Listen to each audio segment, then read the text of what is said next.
এইটুকু একটা বাচ্চাকে তুমি এত দূরের একটা হোস্টেলে একা একা রেখে দেবে? কি করবো বলো, বিয়ে করেছি, কোথায় একটু আনন্দ ফুর্তি করে কাটাবো তা নয়, এই হারামজাদাটাকে আমাকে ট্যাঁকে নিয়ে নিয়ে ঘুরতে হবে। তাই বলে তুমি ভাবতে পারবে না দিদি, ও এমন একটা জায়গায় আমাকে মা বলে ডেকে ওঠে না যে লজ্জায় আমার মাথা কাটা যায়। ও তোমাকে মা বলে ডাকলে তোমার লজ্জা করে? করবে না? দাঁড়াও, শনিটাকে রেখে আসি। আমি একটু কথা বলবো অনু। যা বলার তাড়াতাড়ি বলো। ওকে আমায় দিয়ে দাও না। তোমায় দিয়ে দেবো? হ্যাঁ দেবে।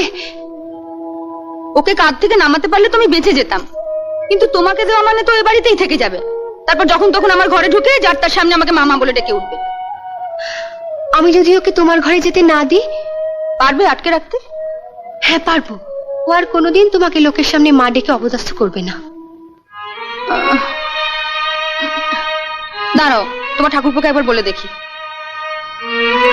হ্যাঁ দিয়ে দাও দিয়ে দাও।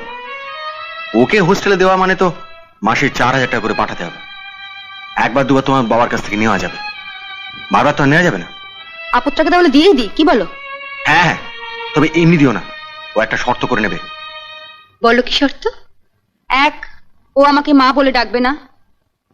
2, আমার ঘরে ও একদম ঢুকবে না। 3, ওর অসুখ বিসুখ করলে সব দায়িত্ব তোমাদের, আমাকে একদম ডাকবে না।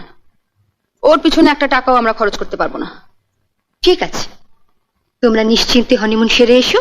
ফিরে এসে দেখবে রাহুল তোমাকে একদম ভুলে গেছে। উফ, এটা যদি করতে পারো না দিদি। আসি দিদি। মেজু বৌদি বলে গেল তুমি নাকি রাহুলকে বরাবরের জন্য নিয়ে নিয়েছো। হ্যাঁ, বল তো রাহুল, আমি তোর কে হই? মা না না না না, বড় মা। যা, আমরা তো গেলাম। ছেলেকে পেয়ে তুমি তো আমাকে আর ছোদ্দাকে ভুলেই যাবে। দুর্বোকা, শুনলে না?